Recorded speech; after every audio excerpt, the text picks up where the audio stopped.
asalaamaaleykum wa rahmatullah wa barakaatu mbokk yi maa ngi leen nuyu di leen ziar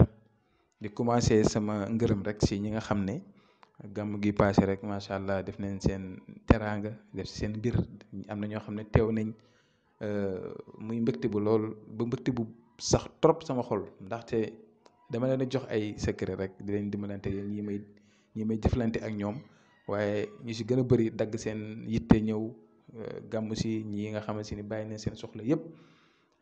ñëw itam indi seen teraanga ñi yónnee wax dëgg na yàlla yal na yàlla fay leen bépp soxla bi ngeen am rek yal na yàlla faj ko si zaahir ak si baatin yal na yàlla guddal fan yi war a cër yi rattaxal diggante yi ubbi buntu wërsëg yi aar nit ñi sàmm nit ñi ñu am gudd fan ak wér kontaan naa lool lool lool lool macha allah tey damaa fas yéene indi leen benn secret bu baax lool si wàllu jubóole nag buñ ko waxee dafa yaatu. jëkkër ak jabar mag ak rakk patron ak employé am ay xarit juboo daal yaatu na kon ñu ngi ñaan yàlla daal incha allah secret yi ma leen jox surtout bi ma leen jox tey nii fexe leen ngeen def ko si lu neex yàlla comme li ma leen wax toujours rek na am daal mucc gu rafet ndaxte gis dara jël ak def tey la ngay def si foog nga si jublu walaay lazim mën na laa ñàkk jig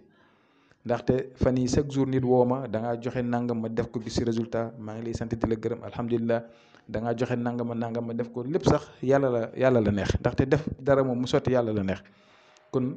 maa ngi leen di ñaan comme que yéen a ngi def di gis ay résultats fan yii moom maa ngi si jot ay messages yu bëree bëri waaw kon nag alhamdulilah waaye nag maa ngi leen di dénk ngeen def ko si lu neex yàlla ngeen dimbale ma rek ndaxte bàkkaar moom dafa yaatu bu ngeen si amee bàkkaar rek man dana ñëwaale ba si man ndax man maa leen ko jox moo tax parfois ñu oyofal mbir yi kon tey secret bi ma leen jox mi ngi jëm si reesu. bëy reesu bëy ngay ut yow mi nga xam ne da ngaa bëgg a jubóog sa jëkkër sa jabar sa mag sa rakk wala famille bi yëpp nga bëgg ñëpp jubóo ñëpp nekk benn da ngay jël reesu bëy baat bii nga xam ne mi ngi nekk si alquran mu nekk muthaamataani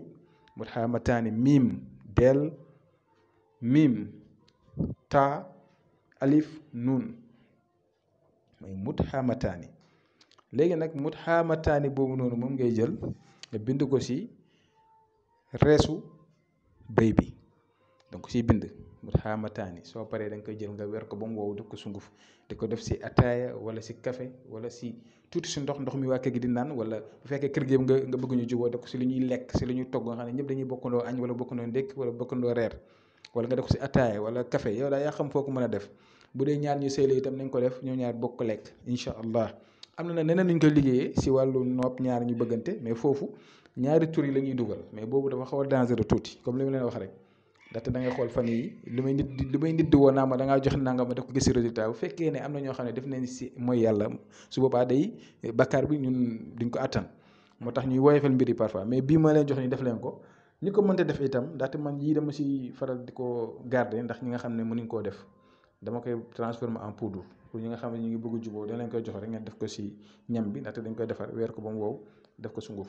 dégg nga kon nag yal na yàlla dimbale ñu yal na yàlla jubale diggante yi yal na yàlla